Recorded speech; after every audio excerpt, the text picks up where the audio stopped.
देश के एलओपी का एक बहुत महत्वपूर्ण दायित्व होता है।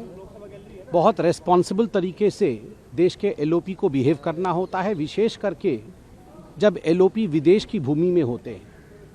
पार्लियामेंट यहाँ चल रहा है, पार्लियामेंट में बहुत सारे महत्वपूर्ण बिल्स पे चर्चा हो रही है और इंडियन डायस्पोरा को एड्रेस करने के लिए राहुल गांधी जर्मनी में है।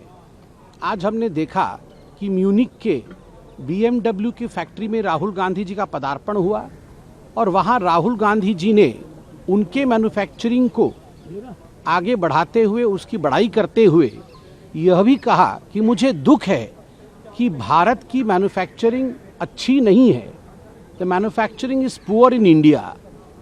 अब देखिए, बार बार राहुल गांधी जी का इस प्रकार विदेश जाना और विदेश की भूमि से भारत को अपमानित करना और भारत के विरोध में बोलना कहीं न कहीं दिखाता है कि राहुल गांधी और कांग्रेस पार्टी के मन में किस प्रकार की भावना भारतवर्ष को लेकर है। जहां तक मैन्युफैक्चरिंग का सवाल है, मैं बता दूं कि IIP जो इंडेक्स ऑफ इंडस्ट्रियल प्रोडक्शन है, वो एक पॉजिटिव ग्रोथ ट्रेंड पर चल रहा है।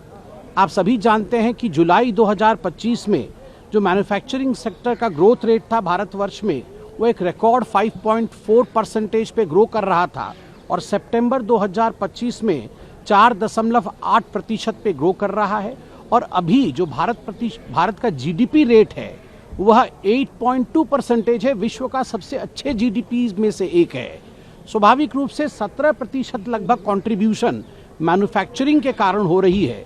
चाहे PLI स्कीम हो या अन्य स्कीम हो, इन स्कीम्स के माध्यम से मैन्युफैक्चरिंग आगे बढ़ रहा है, मगर राहुल गांधी जी में को इसमें किसी प्रकार का सामंजस्य नहीं दिख रहा है। भारत में अच्छाई नहीं दिख रही है।